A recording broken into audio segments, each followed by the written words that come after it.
A few years ago, I thought I knew exactly where my life was headed. I had plans, I had goals, I had dreams, I had aspirations, and a vision of what success would actually look like. But then 2 years ago happened, and God just has a way of really changing your direction in life without even explaining why. I think one of the hardest parts of following God that nobody talks about is that when God strips you of your old life without even showing you what your new life is going to look like. And lately, I've been learning that faith requires everything. Your expectations, your goals, your desires, your dreams, and sometimes even your livelihood, so that you can surrender to God and learn to really depend on Him. And honestly, that's where I've been. For years, I was known for creating bold, delicious comfort meals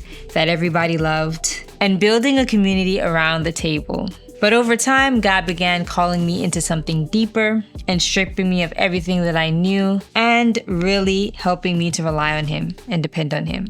And now that I'm doing it His way, I feel at peace. I feel empowered.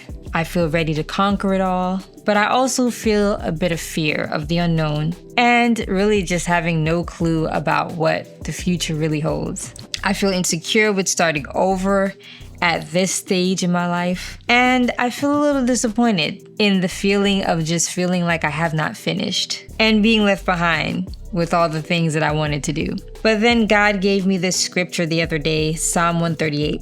And I just wanted to read it for anybody that needed to hear it. I will give you thanks with all my heart. I sing praises to you before the gods. I will bow down in worship toward your holy temple and give thanks to your name for your loving kindness and your truth. For you have magnified your word together with your name. On the day I called, you answered me, and you made me bold and confident with renewed strength in my life. All the kings of the land will give thanks and praise to you, O Lord, when they have heard of the promises of your mouth, which were fulfilled.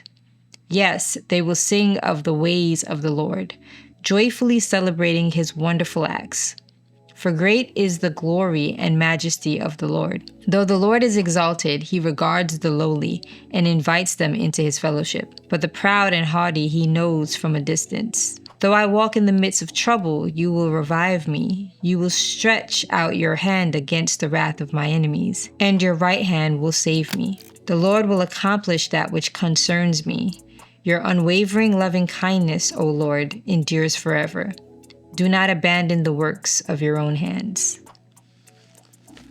And so in that, he reminds me daily that he will perfect that which concerneth me. For great is his faithfulness. So if you're here and you're new here or you're returning here, I just want you to know that this channel is a place for people who are learning to follow God in real time. It's the epitome of food on the stove, faith in action, and honest conversations. Here you'll find Eat, Pray, Brooklyn, where I document what it looks like to walk with God through ordinary routines and daily life moments. You'll find Can We Be Honest, where we talk about faith, culture, and the questions many Christians are asking but rarely discuss openly. And we go deep, y'all. And lastly, you'll find Nourished, where food, wellness, and intentional living becomes part of our stewardship of the life God has given us. Because I don't believe following Jesus only happens in the church. I think it happens in the kitchen, in transition seasons, in the messiness of the in-between, in uncertainty, in healing,